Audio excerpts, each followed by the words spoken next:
Hello and welcome to AI with Lina. Unless you have been hiding under a rock for the past 6 months, you have been hearing a lot about generative AI and ChatGPT. Like, a lot.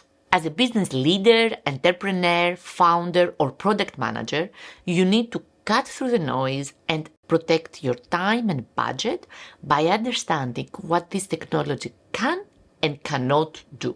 Some basic technical context is necessary to understand the possibilities and limitations of generative AI. In general, AI detects or learns patterns from an underlying dataset. Based on these patterns, it makes decisions to complete or suggest an action without being explicitly programmed. Think of music applications that analyze our past music choices and recommend what song to listen to next on our way to work. They make the recommendation based on a predetermined library of songs. As its name suggests, generative AI can potentially generate a unique new song on demand tailored precisely to the songs each of us has listened to. ChatGPT is based on a large language AI model called GPT, and it is explicitly tailored to conversations. We interact with the model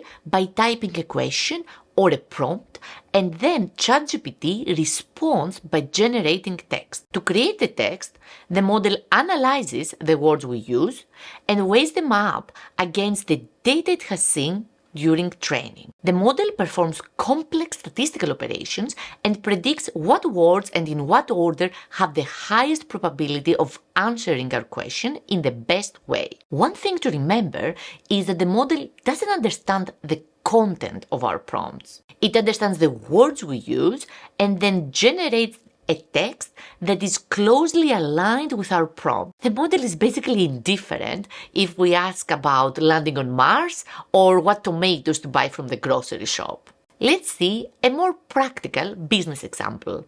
I'll type the prompt, write an email to welcome a new colleague to the company. The model instantly generates a sample email. If you search the web, there will be no single source with the exact same text. So the model is not simply copying from an existing source. It generates new and unique text.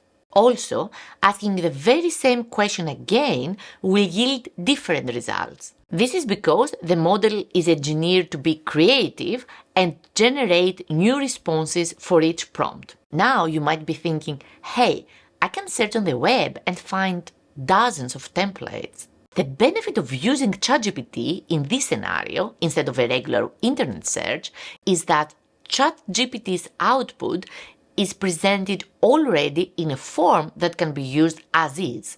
Also, according to the current terms of service on OpenAI's website, you have the rights to the generated content. Plus, you can easily customize the content based on the specifics of your business by modifying your prompt or uploading your own data, as we will see in the following videos. So let's modify our prompt now. Write an email to welcome a new colleague to the company. The company is a manufacturing and retail company that creates products for left-handed individuals. Our mission is to make the lives of left-handed people easier and more enjoyable. The generate content now includes details about our company, making the email more personable. Maybe ChatGPT cannot and probably shouldn't write scripts for the next Netflix blockbuster. But this is not what most of us write content for. In most cases, we use text to provide information, resolve a question, or in general, get stuff done. This is functional writing.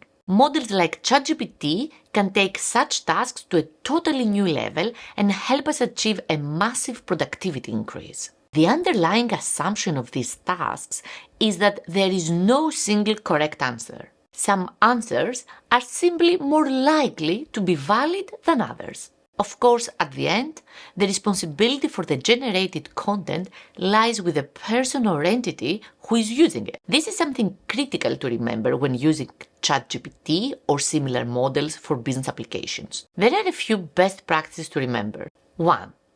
ChatGPT's strength is understanding language and generating words they read as if a real person wrote them. Most of the time, the content is sensible and accurate. Sometimes, though, the model makes up information, a phenomenon known as model hallucination. Therefore, before using it, consider how critical a business application is and whether it requires someone to confirm the content before exposing it to readers, users, or clients. 2. Get in the shoes of your users or customers and interact with the model. This will give you a great insight to common errors and limitations. Also, be transparent with your users and customers and label appropriately any AI-generated content. This is especially important when no human review of the content is involved. 3. Consider data biases. You cannot influence the data that went into training the model. However, you can be thoughtful about potential biases related to your specific use case. Stress test the model to see how it handles those cases. Finally, 4.